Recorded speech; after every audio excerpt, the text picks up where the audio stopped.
Hi, my name is Josh, and the claim of fact speech that I'm refuting is on the CSU's budget crisis will have long-term negative consequences. The speaker's secondary claims, the first one is increased fees will reduce student access. Her secondary claim is the budget cut will reduce students' ability to complete programs. And her third secondary claim is the loss of sports programs will diminish student involvement with the university. The speaker's first secondary claim is that increased fees will reduce student access. The speaker did not define exactly what student access was. The term was very vague and could have meant anything throughout student access, which could have been access to the libraries, internet. We don't really know exactly what she was talking about. So her ground states that she also says that tuition is rising every day. Tuition isn't rising every single day. It can rise within quarter, yearly, semesterly, but she tells us that the tuition is rising every day, and it has a whole different meaning from saying that it raises every day as compared to saying it raises in a certain amount of time. She also has an evidence flaw with her claim.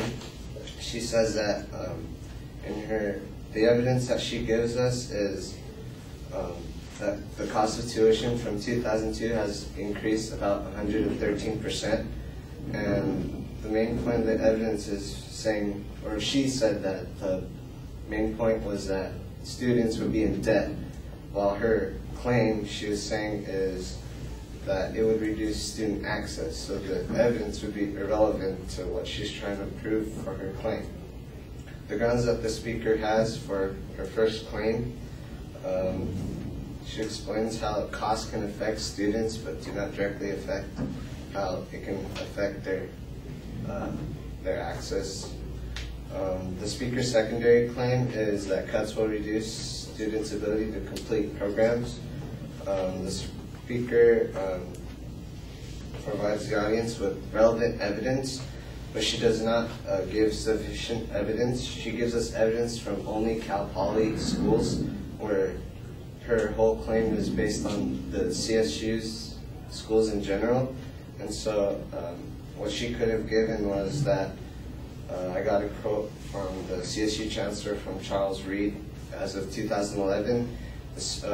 He says that we can no longer justify offering practically every major at every campus when many of those majors have exceptionally low enrollments, which is stating a general for all CSUs rather than just Cal Poly.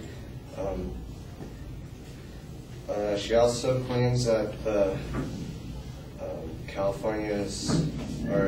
budget cuts are undermining California's economy. That's true, but her claim is saying that she's supporting, or she's trying to say that, or she's saying that the budget cuts are reducing people's ability to complete programs. So her claim of saying that it affects the economy isn't exactly relevant to her claim being directly directed to the completion of programs. And the speaker's third secondary claim is that this loss of sports programs will diminish student involvement with the universities. The grounds for the student focused on basically the faculty being lowered, and that she didn't have enough information that provided us with how it involved with sports.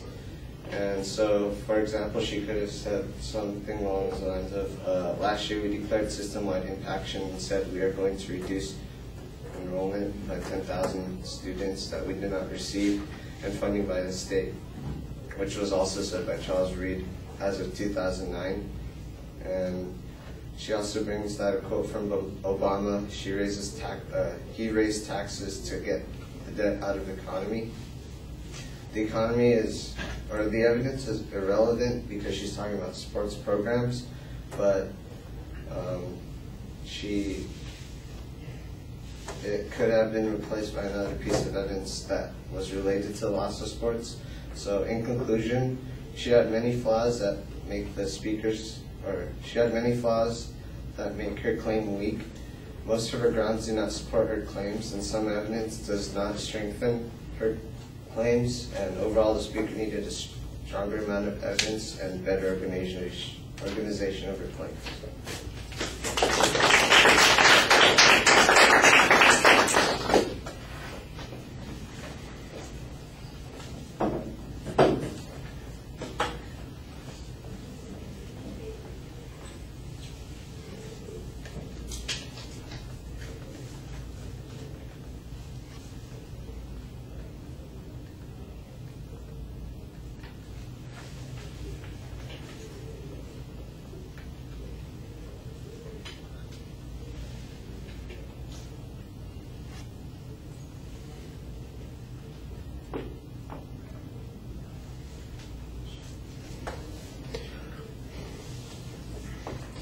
All right, well, structural things start off pretty well, and internally you do a good job signposting on things. But after the first point, everything that you're doing sounds like an evaluation of the argument instead of a refutation of the argument. Instead of telling us why the advocate is wrong or what counterclaims there are to deny those particular claims, you in essence suggest, well, here's a better way to have proved this, or here's why I didn't think her evaluation or assessment was very effective. And that really isn't a refutation, like I said. It's more evaluative in nature. I thought on the first point that you did try to make a little bit more of a contradictory claim on the point by challenging the evidence, but some of those challenges really are pushing it. For example, this whole, she uses the phrase, that tuition's increasing on a daily basis, and you go on a tangent about, well, you can't increase on a daily basis, you can only do quarterly or yearly. And I think that this is a good example of the hypostatization that we were talking about the other day. You're taking something that's a figure of speech and you're treating it as if it's literal, and you get bogged down in that argument and it doesn't help you very much. It really sounds like you are, like I said, trying to do an assessment of the argument rather than a refutation of the argument after that. And sometimes I wasn't even sure what kind of assessment that you were making. It got very involved in a couple of points, and your conclusion seemed a little convoluted. It felt like you were wandering on the subject instead of making a particular point. The presentation is a little problematic. There's a little more reading than you want, and you basically sound very passive during the whole presentation as opposed to being an assertive advocate for a contradictory position or challenging this. It just seems to be like you're going through the motions, and from an ethos point of view, you want to be more effective than that.